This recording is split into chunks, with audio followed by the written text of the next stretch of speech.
it's Zach from Myshire Farm. Today we're going to do a quick video on the top 5 reasons for chick fatality in Coturnix quail. So I hope you enjoy it. Let us know what you think. Before I start, make sure you go to our YouTube channel, Myshire Farm, like and subscribe. We'd really appreciate it. And give us any ideas that you want to see in future videos so that we can help you on your journey. But jumping right into it, reason number 5 is overcrowded. So if they're overcrowded, they're going to pile up a little bit more, be a little bit heavier, and they'll smother themselves. Another reason why you don't want to overcrowd is we noticed that if they're overcrowded at about day 10 to 12, they'll start picking their back feathers out and they don't grow back, so they're not as pretty. So what we did was when we started, we did a 10 quail per square foot ratio, which seemed to be fine, except we were having both of those issues. We went down to a 6 per square foot ratio in the brooder, and turns out we haven't had any issues since with back feathers, and our fatality rate lowered dramatically. So that's reason number 5. Reason number 4 is water. This is a two-parter.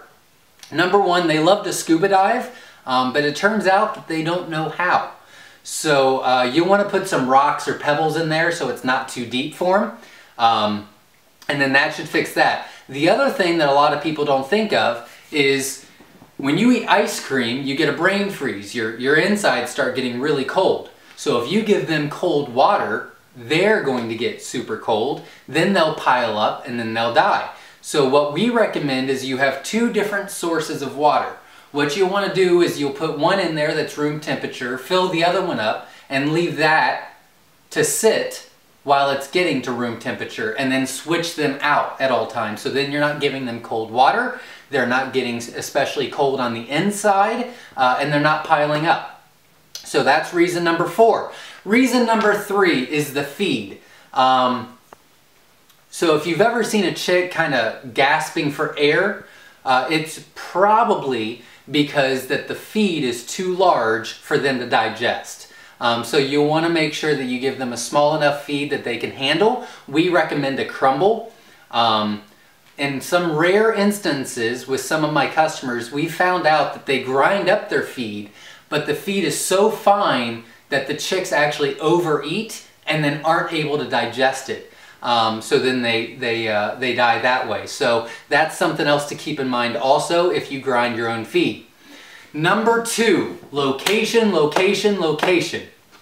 So you've got your heat source. You want to make sure that your food and water is close enough to the heat source that they can get to it. You don't want the water too close or the water will boil, obviously. But if it's far away from the heat source, typically you'll see that they won't go out there and eat because it's too cold, or they'll go out there and eat and drink but not come back, and you'll find them all spread out. So make sure that the first couple of days you keep the feed and the water fairly close to the heat source so that they can eat and drink and still stay warm. Number 1, the number 1 reason for chick fatality is heat. You want the chicks to be at about 95 degrees when they first hatch. And then you're supposed to decrease the temperature 2 degrees a day. Now, we don't do that. We let the chicks tell us what they want. So long story short, keep it simple. If the chicks are underneath the heat lamp piled up, they're too cold. Lower the heat source. If the chicks are spread out and they seem to be active, then it's right where it should be. If the chicks are trying to get away from the heat source but still starting to get close to each other and pile up, then it's too hot. You need to raise the heat source. So heat would be the number 1 reason. I hope this helped. I hope you enjoyed. Let us know what you think, and we'll see you next time. Thanks, guys.